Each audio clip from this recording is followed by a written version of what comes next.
کله چې انسان لیونی سپی وچی ډېره زیاته ګنده بیماري انسان ته لګي، یو ډېره خطرناکه بیماري انسان ته د دې نه لګي.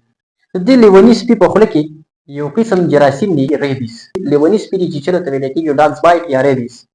په دنیا کې نن هم هغه خلک چې هغه لیوني سپي خوړلي دي او ویکسین یې نه دي کړي، نو په دغه کې 70% خلک سالانه وسمري.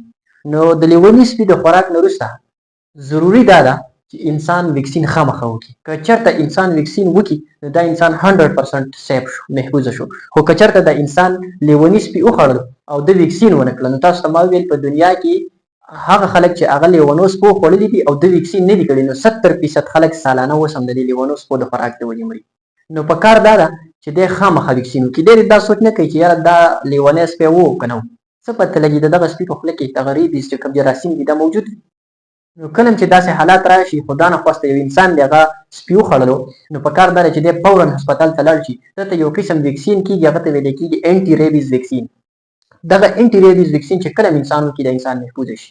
خو که چېرته د انسان د اینټي ریبیز دا ویکسین ونه کړي، نو دا انسان خطره شته چې دته دغه ګنده بیماري، دغه څښا بیماري دي انسان ته ولګېږي، خطرناکه بیماري ده. نو همیشه لپاره چې یو انسان کله سپي وچیچلو، نو په کار دا ده چې دی فورا هسپتال ته لاړ شي او دی د اینټي ریبیز د ویکسین خامخا وکړي. اوس دغه ویکسین چې دی دغه طریقه کار څه دی؟ دغه اینټي ریبیز ویکسین چې دی نن وشو، بیا 3 ورځې پس دته بل کېږي، بیا 7 ورځې پس دته بل کېږي، بیا 14 ورځې پس دته بل کېږي، بیا 28 ورځې پس دته بل کېږي. کله هم چې دا ویکسین انسان ته وشي، دا انسان بالکل محفوظه شي د بیمارۍ نه، بس دته بیا دغه بیماري نه کېږي. خو که چېرته انسان خدا نه خواسته لیوني سپي وخوړلو او ویکسین یې ونه کړه، نو زیات چانس دا دی تاسو ته ما ویل چې په دنیا کې هغه خلک چې سپو خوړلي او ویکسین نه یې کړي، نو 70% خلک سالانه وسمري هر کال.